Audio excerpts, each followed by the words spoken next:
বর্তমান জামানাতে সমাজের মধ্যে কিছু লোক দেখতে পাওয়া যায়, তিনাদের বক্তব্য হলো যে মানুষ যদি মারা যায় তো মরা গরু কি আর চারা খায়? মানুষ মরে গেল, শেষ হয়ে গেল, সে নিজে কোরআন পাঠ করেনি, সে নিজে নামাজ পড়েনি, নিজে তেলাওয়াত করেনি, ওর জন্য কোরআন পাঠ করে লাভটা কি? এই প্রশ্নটা কিন্তু করে বাবা। আচ্ছা, যারা এই প্রশ্ন করে যে যেই লোকটা নিজে কোরআন তেলাওয়াত করেনি তার নামে কোরআন তেলাওয়াত করে লাভ কি? তাহলে আমি তাদেরকে বলবো, যেই লোকটা জানাজার নামাজ জীবনে পড়েনি, লোকটা মুসলমান, যদি মারা যায় ওই লোকটার জানাজা পড়া হবে না বিনা জানাজাতে দাফন করা হবে? আপনারা মশলাটা তো জানেন। একটা লোক জীবনে কওরির জানাজার নামাজ পড়েনি, লোকটা কিন্তু মুসলমান, তাহলে ওই লোকটা যদি মারা যায় তাহলে গ্রামের লোক কি বলবে? যে ও কওরির জানাজা পড়েনি, তো ওর জানাজা পড়ে লাভ কি? তাহলে আশপাশের লোক সবাই বলবে কি, পাড়া প্রতিবেশী গ্রামবাসীর লোকেরা বলবো যে এই লোক, এদের সমাজের লোক হচ্ছে মূর্খ জাহিল। বলছে কেন?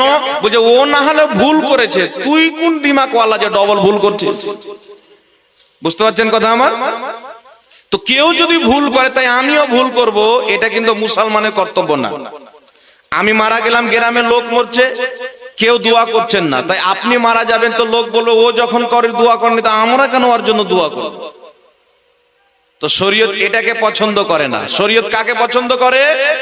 শরীয়ত বলছে কেউ যদি ভুল করে তুমি সবুর করো, কেউ যদি ভুল করে তুমি ক্ষমা করে দাও, কেউ যদি ভুল করে তুমিও ভুল করিও না।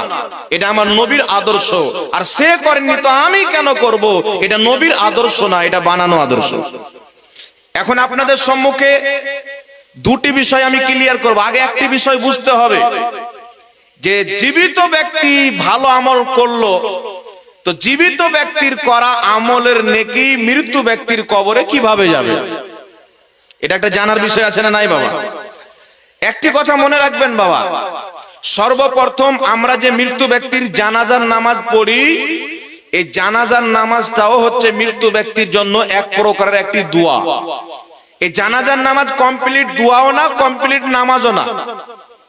কারণ যদি শুধু দোয়া থাকতো তাহলে কিবলার দিকে মুখ করা শর্ত থাকতো না, দাঁড়িয়ে করা শর্ত থাকতো না।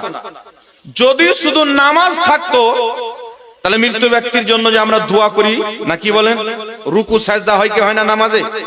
রুকু হয়, সাজদা হয়, রুকুও থাকতো, সাজদাও থাকতো, কিন্তু রুকুও নাই, সাজদাও নাই, তাই কমপ্লিট নামাজও না, কমপ্লিট দোয়াও না, মাঝামাঝি বললে চলে, কিন্তু মৃত্যু ব্যক্তির জন্য দোয়া হয় ওর মধ্যে। সুতরাং জানাজার নামাজ যে যখন আমরা মৃত্যু ব্যক্তির নামে দোয়া করি, এর মানে মৃত্যু ব্যক্তির জন্য দোয়া করলে মৃত্যু ব্যক্তি উপকৃত হয়, তার কারণে ইসলামে জানাজার নামাজ রাখা হয়েছে। কথাটা বুঝতে পেরেছেন বাবা? এইবার চলে আসেন, জীবিত ব্যক্তি যদি কোনো ভালো আমল করে তার নেকির সওয়াব মৃত্যু ব্যক্তির নামে ইসাল করে, তাহলে সেই সওয়াব মৃত্যু ব্যক্তির কবরে যাবে কি যাবে না? সর্বপ্রথম আমরা দেখব রাসূলে কায়নাত সাল্লাল্লাহু আলাইহি ওয়া আলিহি ওয়াসাল্লামের হাদিস দেখব যে আমার নবীর জামানাতে কেউ এই রকম কাজ করেছেন না করেননি। সর্বপ্রথম রাসূলে কায়নাত সাল্লাল্লাহু আলাইহি ওয়াসাল্লাম থেকে একটি হাদিস, হাদিসের কিতাবের নাম হচ্ছে আবু দাউদ শরীফ, হাদিসের সনদ হচ্ছে সহিহ। যেই হাদিসকে লামাযহাবীদের গুরু আলবানী পর্যন্ত সহিহ বলেছেন। হাদিসটি কি? বিশ্ববিখ্যাত সাহাবী সাদ বিন আবাদা রাদিয়াল্লাহু তাআলা আনহু, আমার আপনার নবীর সাহাবী, তিনার মা ইন্তেকাল করেছেন, তিনি আমার নবীর দরবারে এসেছেন।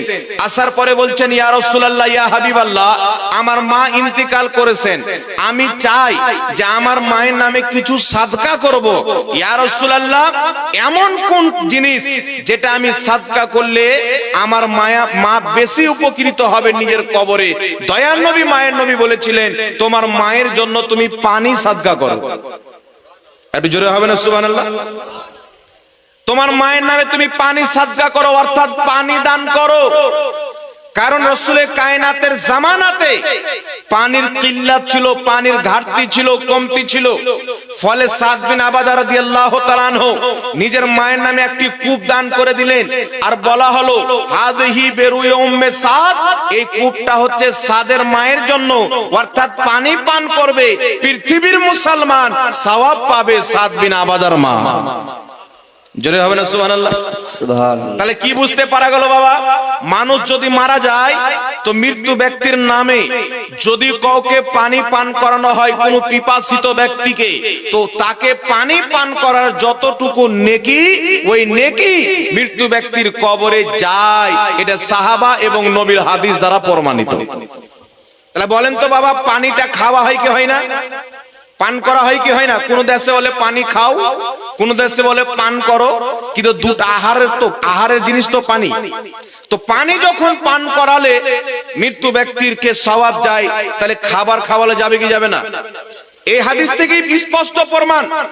ওই জামানায় পানির কিল্লাত ছিল, সাহাবা মায়ের নামে পানির কূপ দান করেছেন, মানুষ পানি পান করবে, সওয়াব তিনার মায়ের কবরে যাবে।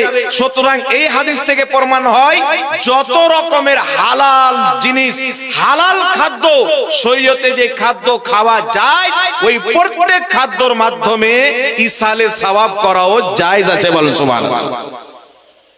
আপনি চাইলে খাবার খাওয়ান, ক্ষুধার্ত ব্যক্তিকে খাবার খাওয়ান, পিপাসিত ব্যক্তিকে পানি পান করান, আপনার উলঙ্গ ব্যক্তিকে কাপড় দান করেন, গরিব মিসকিন ব্যক্তিকে কাপড় পরান, যে কোনো নেকির কাজ আপনি করবেন। এই সমস্ত নেকির কাজ মৃত্যু ব্যক্তির নামে জীবিত ব্যক্তির করা নবীর হাদিস অনুযায়ী শরীয়তে 100% জায়েজ আছে। বলেন সুবহানাল্লাহ।